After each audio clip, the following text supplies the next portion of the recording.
What's up, what's up? What's up, what's up, what's up? Hey, hey, what's up, what's up? It's Transformation Tuesday. Well, what's up, what's up? It is always Transformation Tuesday, no matter what day it is. My name is Nisha Elliott, and I am the owner and operator of Transformation Tuesday, where we are all about making you and helping you get to your greatness. So we are starting our journey on reading this book, Intentionally Made. If you don't have it, don't worry, the information is in the comments.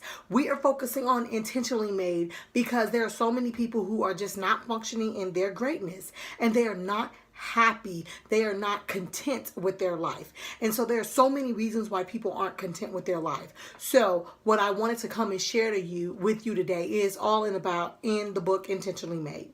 So Intentionally Made is so wonderful because it is a brainchild. It is something that came from my heart, my head, my soul, my spirit to paper.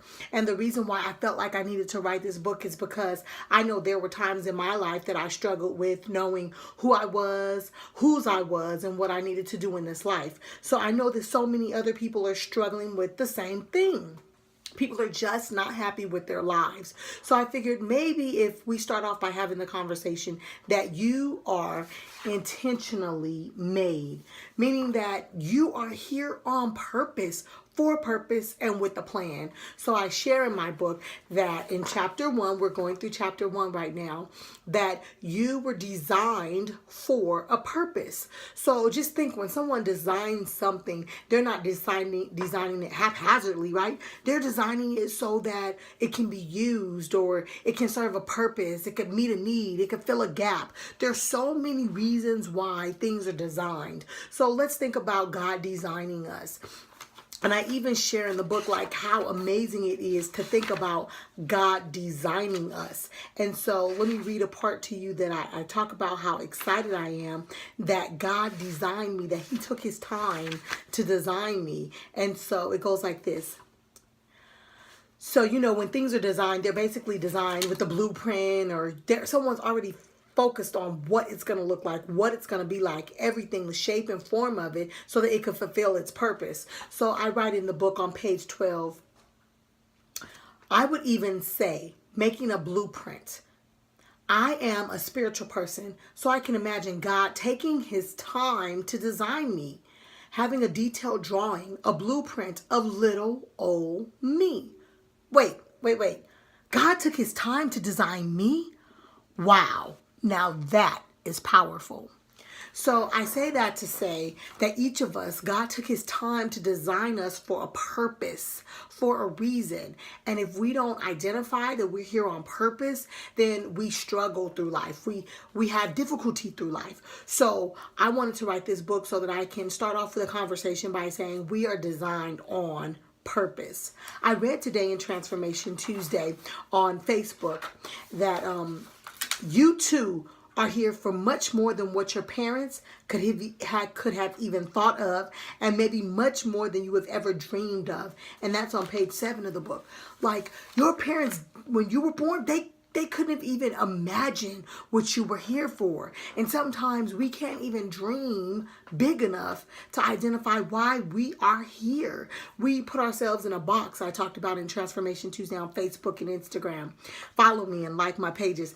I talked about how, we put ourselves in a box. We kind of shut ourselves off from our greatness. We can be so amazing, just so amazing, if we realize that there is a purpose for our lives. So I talk about in chapter 1 a bookshelf. So I don't know if you've ever assembled anything. I've assembled so many things. Some of them have been epic fails, like for instance a desk, and the top of it is upside down, or the sides of it are the wrong way. Anyway, I made it work. So I also make bookshelves and basketball courts and whatever someone needs me to make, because I'm so strategic about building something, assembling something. So I talk about that in the first chapter of my book. And I talk about how when you, let's say, go to Walmart, Target, let's say Target, because Target is my absolute favorite place. You go to Target and you are going to look for a bookshelf. You have books all over your office, let's say, all over the place, and you need a bookshelf. So you go to Target and you go buy a bookshelf.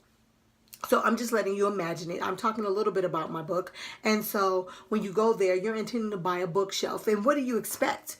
When you go there, you expect everything to be inside of that box that you need to assemble this bookshelf.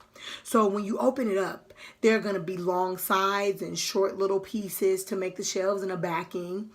And I talk about in my book, there's not going to be a square, a large square, and four posts inside of it, because that would make you think you're building maybe a table. So when you open up the bookshelf, you have everything inside of that bookshelf that you need to make it a bookshelf.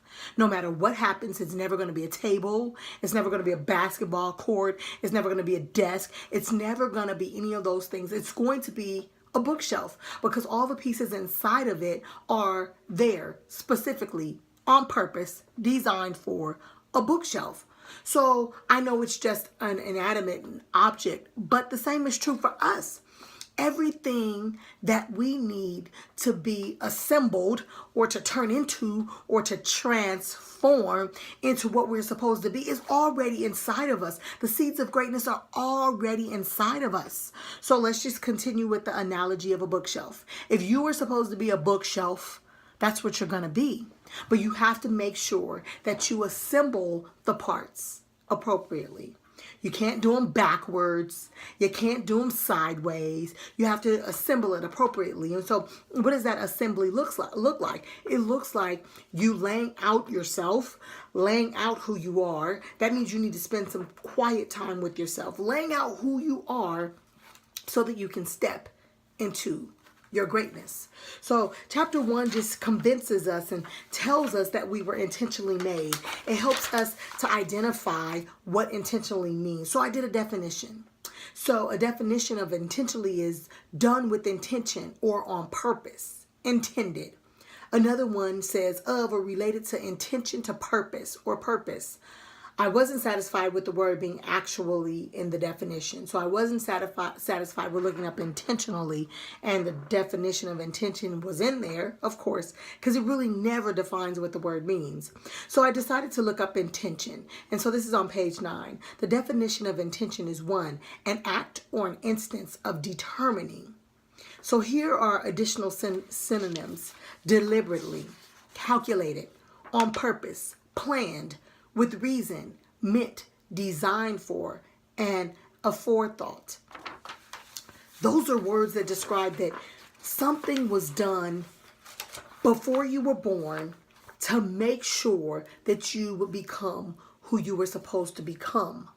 It's up to us to water that seed. It's up to us to get that sunlight for that seed. It's up to us to make sure that we're surrounded by good soil. And I'll go into that in different chapters. But it's up to us to grow that seed inside of us, to grow that seed of greatness inside of us, because it is in there. You were intentionally made. So I'm excited about it because we all are here on purpose.